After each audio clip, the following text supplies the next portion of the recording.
नमस्कार। एक मुलाकात कार्यक्रम में आप सभी दर्शकों का हार्दिक स्वागत और अभिनंदन।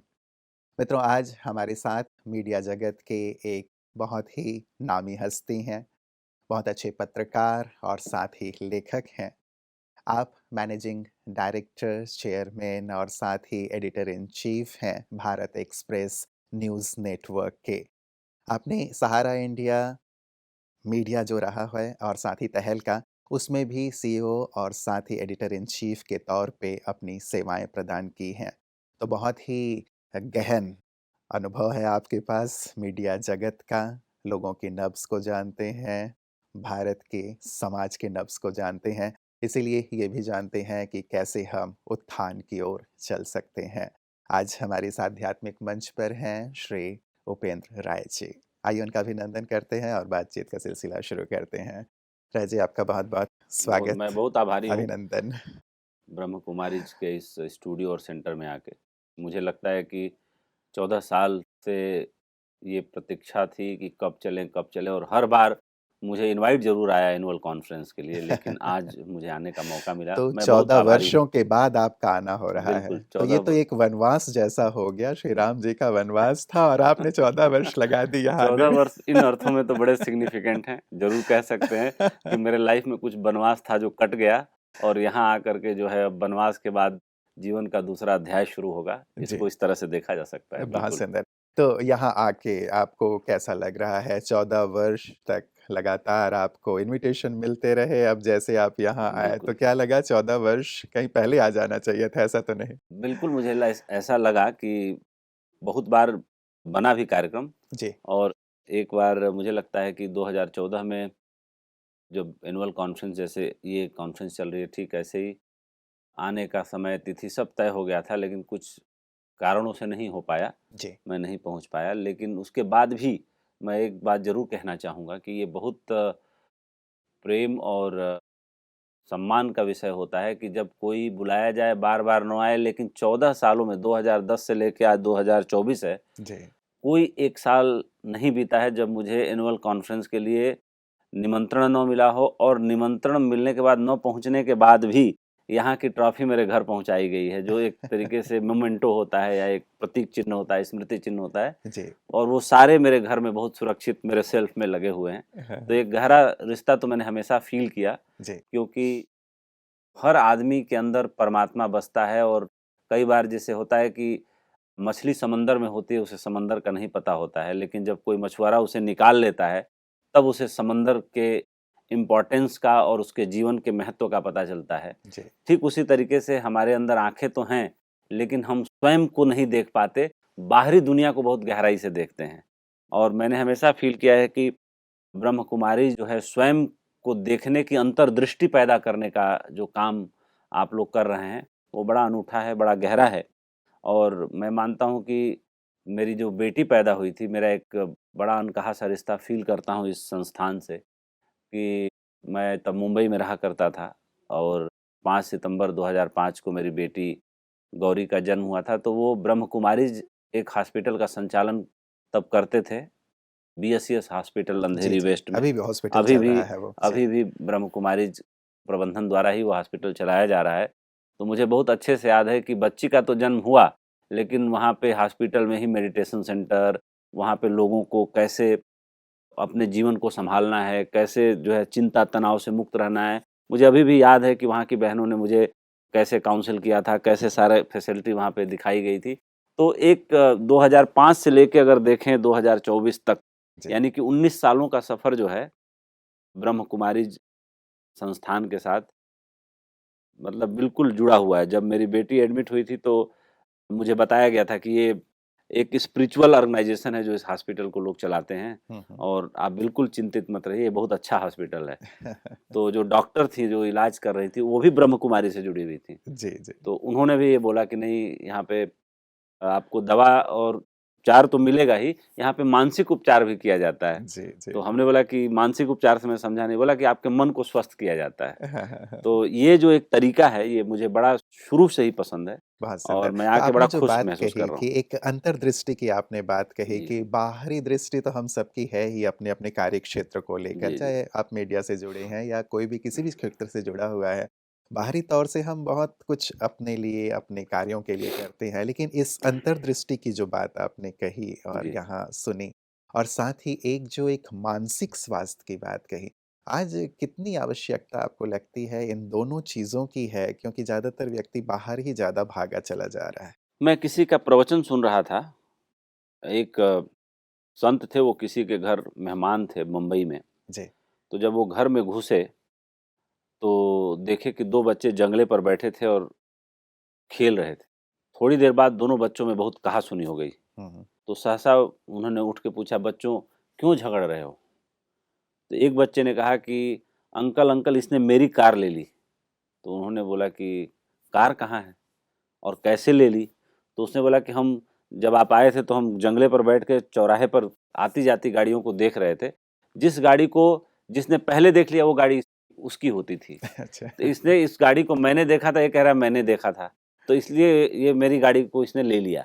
तो उन्होंने इसकी बड़ी गहरी व्याख्या की और जी। वो व्याख्या मुझे बड़ा प्रीतिकर लगी, बड़ा पसंद आई कि हमारे मन के चौराहों पर भी हज़ार विचार दौड़ रहे हैं और उन विचारों के ट्रैफ़िक में हम अपने अंदर इतना कूड़ा-कचरा इकट्ठा कर लेते हैं कि चारों तरफ कचरा फैला हुआ है, कुछ सारगर्भित क्या है, सार क्या है? जैसे कि रहीम का दोहा है कि साधु जैसा चाहिए, जैसा सूप स्वभाव, सार सार को गहि रहे थोथा देई उड़ाए। मतलब कि सज्जन का स्वभाव ऐसा होना चाहिए जी। जैसा सूप का होता है। जैसे गाँव में सूप हुँ। जो होता है, जी, जैसे जी, जी। जैसे दाल वो और बिल्कुल, उसको बिल्कुल। को अलग-अलग अलग करते हैं करते हैं, जैसे उसके जी। छिलके को और दाल को, जी। या कोई अनाज है उसके सब्सटेंस को और उसके ऊपरी छिलकों को या ऐसी चीज़ों को, हुँ, हुँ। कि सज्जन का स्वभाव, साधु का स्वभाव ऐसा होना चाहिए जैसे सूप का होता है, कि वो जो है मूल्यवान चीज़ों को बचा लेता है और बेकार चीज़ों को छोड़ देता है। लेकिन आज के ज़माने में मैं अक्सर देखता हूँ, जो आपने मानसिक स्वास्थ्य की बात की, ये बहुत बड़ी चुनौती है कि हम मूल्यवान चीज़ों को थोथी चीज़ों की कीमत पे छोड़ देते हैं। हुँ। थोथी चीज़ों को पकड़े हुए हैं, कूड़े-करकट को पकड़े हुए हैं। हमने मूल्यवान चीज़ों को गँवा दिया है। बहुत ज़रूरी है ये ठहर के सोचने की कि बड़ा मूल्य क्या है हुँ। और छोटा मूल्य क्या है। हमेशा बड़े मूल्य के लिए छोटे मूल्यों का त्याग किया जाना चाहिए। जी। अगर हमारे देश के लोगों ने आज़ादी को बड़ा मूल्य माना, तो घर परिवार को छोटा मूल्य माना बिल्कुल। और घर परिवार को छोड़ के देश के लिए लड़े। हुँ। और उसकी कीमत है कि आज हम मतलब आज़ाद हवा में साँस ले रहे हैं और आपके स्टूडियो में हम बैठ के बात कर रहे हैं। बिल्कुल, शायद आज से 75-76 साल पहले ऐसा नहीं था। बिल्कुल। तो आपने जो एक सुंदर-सी बात कही है, इस पे जानना चाहूँगा कि आपने कहा कि ये जो बेकार चीज़ें हैं उन चीज़ों को हम संग्रहित कर रहे हैं और उनके एवज़ में अच्छी चीज़ों को गँवा छोड़ रहे रहे हैं। हैं। आपकी दृष्टि में ये अच्छी चीज़ क्या है? और वो बुरी चीज़ क्या है जिसको हम पकड़ रहे हैं और अच्छी चीज़ को छोड़े जा रहे हैं जिसकी ओर आज ध्यान देने की ज़रूरत है? बहुत आपने अच्छा सवाल किया। जैसे एक बहुत छोटी-सी घटना का उदाहरण दूँ। हुँ। भारत इकलौता ऐसा देश है जहाँ सबसे कम किताबें पढ़ी जाती हैं। यहाँ पर किसी भी परिवार में बच्चों की काम की पढ़ाई या डिग्री की पढ़ाई को छोड़ कर के हुँ। आप रेशियो निकाल लीजिए, एवरेज निकाल लीजिए, कोई आदमी किताबों पर कोई पैसा खर्च नहीं करता। बिल्कुल, बिल्कुल। और कहा गया है कि किताबें हमारी सबसे अच्छी दोस्त हैं। वो हमारे मानसिक स्वास्थ्य को बहुत बेहतर बनाती हैं। हुँ। यहाँ तक कि जो हमारे वेद हैं, जो हमारे उपनिषद हैं, हमारे रामायण, महाभारत, जो इस तरह की जो मूल्यवान किताबें हैं, उसके लिए भी मैंने अपने से सैकड़ों घरों में चेक किया है। 90% घरों में किताबें नहीं पाई गईं। तो मेरा ये मानना है कि मूल्यवान ये है कि हम अपनी संस्कृति को जानें, जी। हम अपनी उपलब्धियों को पहचानें। ये वो देश है जिसने वेद व्यास जैसे ऋषि को दिया। ये वो देश है जिसने वशिष्ठ मुनि जैसे ऋषि को दिया, विश्वामित्र जैसे ऋषि को दिया, हुँ, हुँ। कण्व ऋषि को दिया। ये वो देश है जिसने कश्यप जैसे ऋषि को दिया। यानी कि सप्त ऋषियों को दिया, हुँ। जिन्होंने इस मानवता को, इस धरा को इतना नवाजा कि हमने सम्मान के स्वरूप उनको आकाश मंडल में जगह दे दी। जब सप्तऋषियों का नाम आता है तो आकाश में तारों की तरफ हमारा ध्यान चला जाता है। जी, जी, तो जी। मेरा ये मानना है कि मूल्यवान चीज ये है कि हम ऐसा काम करें जिससे किसी के जीवन में सुख उतरे, समाज थोड़ा-सा बेहतर हो। हुँ। उसके लिए ज़रूरी नहीं है कि 9 मन तेल हो तभी राधा का नृत्य होगा। उसके लिए ज़रूरी है कि हम जहाँ हैं, हाँ। वहीं से थोड़ा-सा पहल करें। जी, अगर जी। रास्ते में एक कंकड़ और काँटा बिखरा हुआ है, तो हम हुँ, कुछ सेकंड रुक करके उस कंकड़ और काँटे को आने वाले पथिकों के लिए हटा दें, हुँ, हुँ, हुँ। रास्ता साफ कर दें। बिल्कुल, बिल्कुल। कोई बहुत बड़ा हम काम कर दें, तो ही बड़ा काम होगा। हाँ। बड़ा काम छोटे से ही शुरू होकर के बड़ा बनता है जी, जी, और जी। हमारे मन के आंचल में अगर छोटे काम को पल भर के रुक के करने के लिए जगह नहीं बची है, तो हम बड़ा काम कभी कर ही नहीं सकते। बिल्कुल, मेरी बिल्कुल। नज़र में मूल्यवान वो काम है जो एक मानव मात्र के जीवन में या समाज के जीवन में थोड़ा-सा खुशी और सुख लेके आए। हुँ। उसके लिए हम किसी का आंगन ही बुहार दें, साफ कर दें। उसके लिए हम किसी वृद्ध आदमी को सड़क ही पार करा दें, जी, जी, किसी जी। बीमार का मुस्कुरा के हाल ही पूछ लें। बिल्कुल, बिल्कुल, बिल्कुल। हम सचमुच आपने जो कहा कि हम बड़ी चीज़ों के लिए सोचते हैं कि बड़ा-बड़ा, लेकिन ये जो छोटे-छोटे कार्य, इन छोटे कार्यों से ही तो एक संस्कार बिल्कुल, पड़ते हैं जिससे कि हम बड़े कार्यों की ओर बढ़ पाते हैं। और आपने अध्ययन किताबों की भी बात कही, सचमुच हमारे दर्शक भी ज़रूर इस चीज़ को सुन रहे हैं। अच्छी किताबों का अध्ययन, हमारे वेद, शास्त्र और भी सुंदर किताबें जो हमारे चिंतन को बदलें। और गहरी बात इन्होंने कही है कि हमारे देश में कम से कम है, अब हम इसे बढ़ाएँ ताकि हमारे जीवन में वो सुंदर बातें भी घर करें और छोटी-छोटी चीज़ों से भी शुरुआत करें। राय जी, कुछ ऐसी भी चीज़ हो सकती हैं जैसे आपने कहा कि अच्छी चीज़, जी। हमारी जो अच्छे संस्कार हैं या हमारा जो एक आध्यात्मिक पहलू रहा है हमारे देश का, जिसमें हम सुबह उठकर ध्यान करते थे, ईश्वर को याद करते थे, ईश्वर की याद से ही दिवस की शुरुआत और ईश्वर को ही साथ लेके कार्य करना और जो भी हमें उपलब्धि हुई ईश्वर को अर्पित करते थे।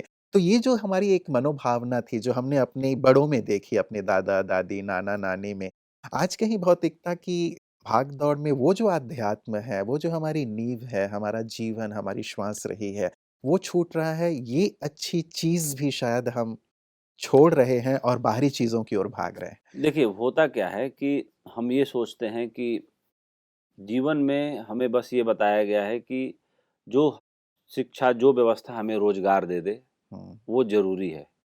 लेकिन मैंने अक्सर लोगों को देखा है, कल ही मैं एक घर में मेहमान था जी, बम्बई में, तो मैंने उनसे पूछा कि आप आईआईटी मद्रास में गए, आपने मैकेनिकल इंजीनियरिंग से बीटेक की डिग्री ली, पढ़ने में बहुत अच्छे स्कॉलर थे, बाद में आप सिविल सर्विसेज़ में आ गए। तो ये बताइए कि जो मैकेनिकल इंजीनियरिंग की आपने पढ़ाई की, वो आपके जीवन में कभी काम आई? हुँ, तो उन्होंने कहा कि नहीं, कभी नहीं आई। हुँ, हुँ। अब मैंने इस बात को अपने मन में सोचा कि ये कितना बड़ा भटकाव है। ये कितनी बड़ी व्यवस्था की खामी है कि एक आदमी ने अपने जीवन के इतने साल लगाए, हुँ, हुँ, हुँ। एक इतने प्रतिष्ठित संस्थान से इतनी अच्छी डिग्री ली, लेकिन वो डिग्री उसके कभी जीवन में काम नहीं आई।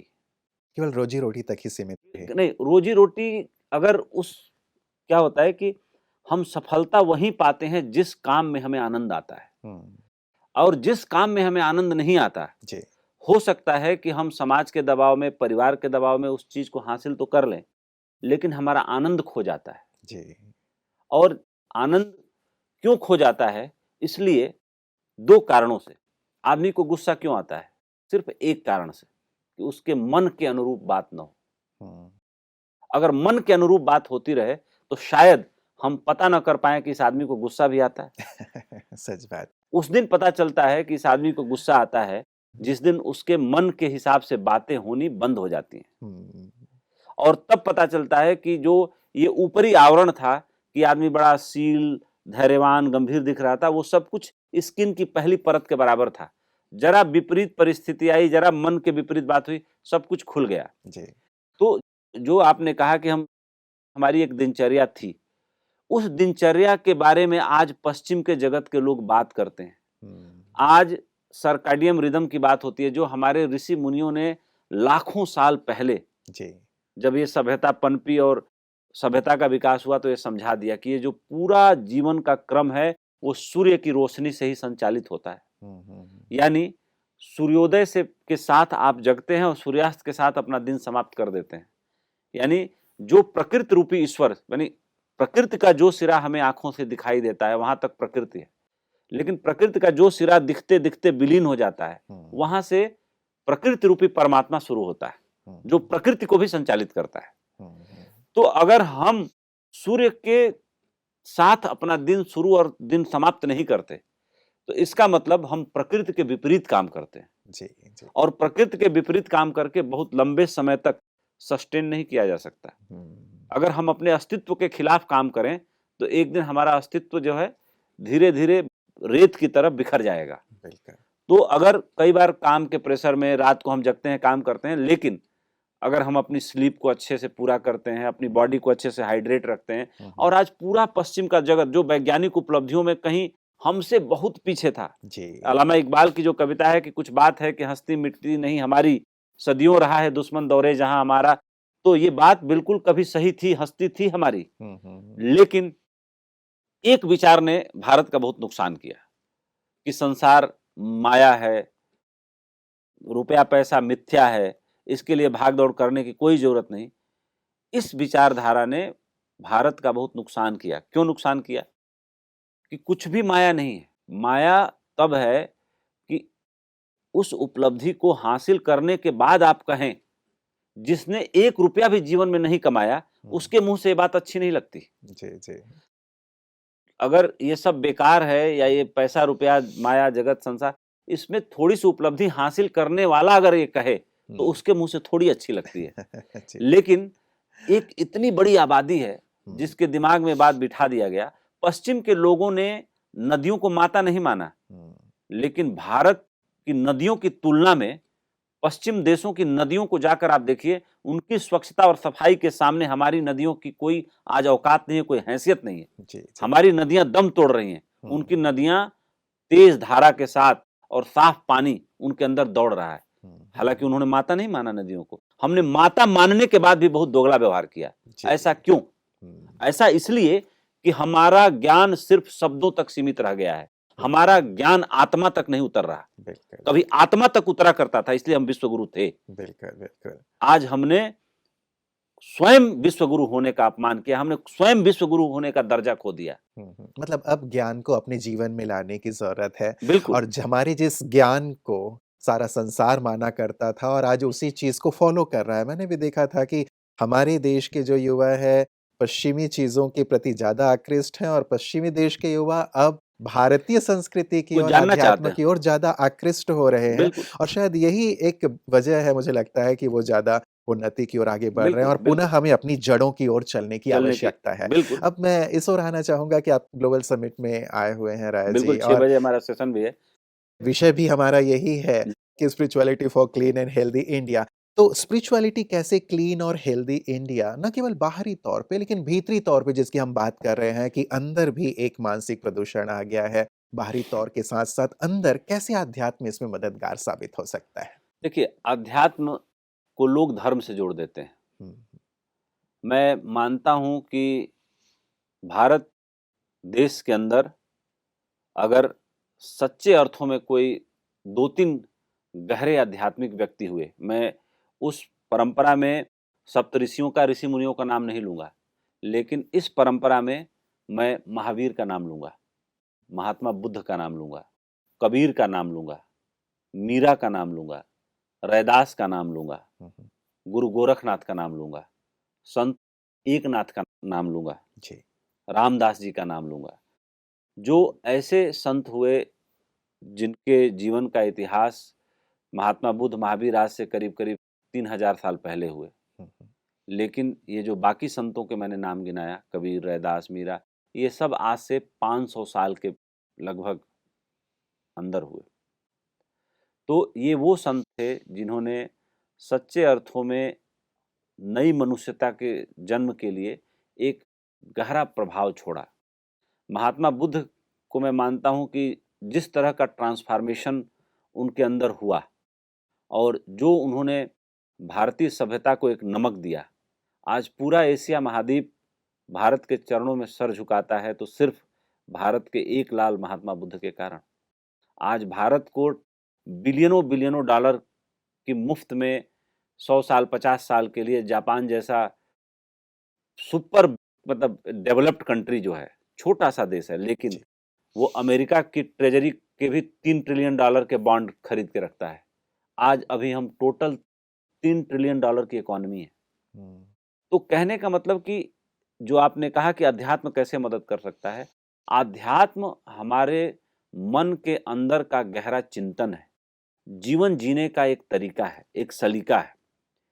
जीवन के अंदर क्रांति का जो सूत्रपात होता है, हुँ, जिससे आदमी अपने को ट्रांसफ़ॉर्म करता है, वो सहारा नहीं ढूँढता, स्वयं का सहारा बन जाता है। अप्पदीपो भव, अपना दीपक स्वयं बनता है जिस दिन, उस दिन उसके अंदर अध्यात्म पैदा होता है। हुँ, अध्यात्म को धर्म से जोड़कर देखने की जो कुछ पोंगा पंडितों ने भारत में जो एक परंपरा विकसित की, अध्यात्म बिल्कुल एक अलग चीज़ है, धर्म बिल्कुल एक अलग चीज़ है। हुँ, हुँ। अध्यात्म सबके लिए ज़रूरी है, चाहे वो किसी भी धर्म का हो, जी, जी। किसी भी धर्म का, किसी भी आयु वर्ग का। आयु वर्ग का हो, किसी भी जाति का हो, जी, जी, या किसी कहीं भी भी हो, प्रोफ़ेशन का हो। दुनिया के किसी कोने का हो, जी, जी, जी, जी। अध्यात्म उसके लिए, हुँ, उसकी प्रॉस्पेरिटी के लिए, हुँ, उसके मानसिक स्वास्थ्य के लिए, उसके जीवन के लिए एक बहुत ही गहरा संतुलन है। जहाँ संतुलन है, हुँ। वहीं अध्यात्म है। बहुत सुंदर, बहुत सुंदर। ये जो आध्यात्म आपने कहा सचमुच बहुत-बहुत ज़रूरी सभी को जीवन में लाने के लिए ताकि जीवन श्रेष्ठ बने, सुंदर बने और यही सुंदर प्रयास ब्रह्मा कुमारीज़ का राया जी सबके लिए, पूरे समाज, संसार के लिए चल रहा है। बिल्कुल, तो जात ब्रह्मा धर्म से ऊपर कुमारीज़ है। के लिए क्या कहेंगे कि ये जो प्रयास है, ये जो आध्यात्मिक ज्ञान और राजयोग की शिक्षा ब्रह्मा कुमारीज़ परिवार के द्वारा दी जा रही है, इसकी आज संसार को कितनी आवश्यकता है और कैसे इसे वो अपने जीवन में लाएँ? देखिए, होता क्या है कि जैसे कुछ चीज़ें ना कैटलिस्ट का काम करती हैं। जैसे हम क्लोरीन डाल देते हैं पानी में, तो वो पानी के अंदर की जो कमियाँ हैं, जो गंदगी है, उसको कैटलिस्ट की तरह ठीक कर देता है। उस पानी को स्वच्छ बना देता है, उसके अंदर की गंदगी को काट देता है। जी, जी। तो ठीक वैसे ही ब्रह्म कुमारीज़ जो संस्थान है, जिसने पूरी मानवता को, पूरी दुनिया को स्पिरिचुअलिज़्म और अध्यात्म की शिक्षा दी है। मैं सिर्फ़ एक कारण से बहुत मुरीद हूँ इस संस्थान का कि कर्मकांड और धर्म को बताने की जगह आदमी के जीवन में एक नया दिया जलाने का, एक इंस्पिरेशन देने का काम करता है, जो आदमी को ध्यान करने की विधियाँ और उसके गुण सिखाता है। इन अर्थों में जो चीज़ें दी जा रही हैं समाज को, इनको किसी भी तरीके से क्वांटिफ़ाई करके मापा नहीं जा सकता। ये बड़ा अमूल्य योगदान है। इस योगदान को किसी भी तरह से चुकाया नहीं जा सकता। इसलिए मैं इस संस्थान का शुरू से प्रशंसक रहा हूँ और मुझे लगता है कि 2005 से मैं जुड़ा हुआ हूँ। जी, जी, जी, जी। जी। और मीडिया का एक बड़ा क्षेत्र है आपके पास, तो इन अच्छी बातों को भी आप अपनी लेखनी के माध्यम से जन-जन तक नहीं, पहुँचाएँगे, ऐसी जब हमारी मैं मंगल सहारा में कामना था तो है। जितनी बहनें हैं जो शिवानी जी हों, चाहे उसके बाद भी 1-2 बहनों ने जो ब्रॉडकास्ट किया सहारा टीवी के ज़रिए, हमने बिल्कुल निःशुल्क सेवा प्रदान की जी। और हमने उनको बोला कि आप जब चाहें तो उस वक़्त मैं जब सहारा का ग्रुप सीईओ था तब मैंने वो प्लेटफ़ॉर्म प्रोवाइड कराया और आज भारत एक्सप्रेस परिवार को मैं चला रहा हूँ, तो वहाँ पर भी मेरा अदिति बहन आती रहती हैं, कोमल जी टच में रहते हैं और भी 1-2 लोग आते रहते हैं, तो मैंने सबको बोला कि हम जहाँ भी काम आ सकते हैं। जी। ये मानिए कि हम आपके परिवार के ही हैं, संस्थान के ही हैं। हमारा बिल्कुल सम्यक इस्तेमाल करिए जहाँ ज़रूरत हो। इस्तेमाल नहीं, आप परिवार के सदस्य हैं और अच्छाई को चारों ओर फैलाना, प्रकाश को चारों ओर फैलाना, ये तो आपका दायित्व है और हृदय से आप इसे स्वीकार करते हैं। इस बात के लिए हम आपके बहुत-बहुत आभारी हैं, आप यहाँ आए, आपने सुंदर विचार हम सबके साथ साझा किया राय जी, इसके लिए आपका बहुत-बहुत दिल से शुक्रिया। बहुत-बहुत आभार आपने मुझे मौका दिया। धन्यवाद। ओम शांति, ओम शांति। धन्यवाद। मित्रों, सचमुच अध्यात्म हमारे जीवन की नींव, हमारी सुंदर संस्कृति, हमारी परंपरा, जिसने हमें आध्यात्मिक गुरु सारे विश्व का बना के रखा था, जिसके माध्यम से हम सारे संसार को प्रकाश देने वाले थे। अब पुनः उसी आध्यात्म की ओर हम सबको चलने की आवश्यकता है। धर्म और आध्यात्म बिल्कुल अलग हैं, जैसे राय जी भी अपनी राय रख रहे थे कि आध्यात्म एक जीवन जीने की शैली है। हम कैसे उठें, कैसे सोएं, कैसे व्यवहार करें, कैसे जीवन में आगे बढ़ें, जो हमारी मूलभूत चाहनाएँ हैं, उन सबको अध्यात्म पूर्ण करता है। और ब्रह्मा कुमारी इस अध्यात्म कैसे जीवन में शामिल हो, इसकी ही सुंदर शिक्षा सभी को प्रदान कर रहे हैं। तो हम भी एक कदम आध्यात्म की ओर अवश्य बढ़ाएँ, ऐसा सुंदर संकल्प लें। आपका दिन शुभ हो, इन्हीं शुभकामनाओं के साथ, नमस्कार।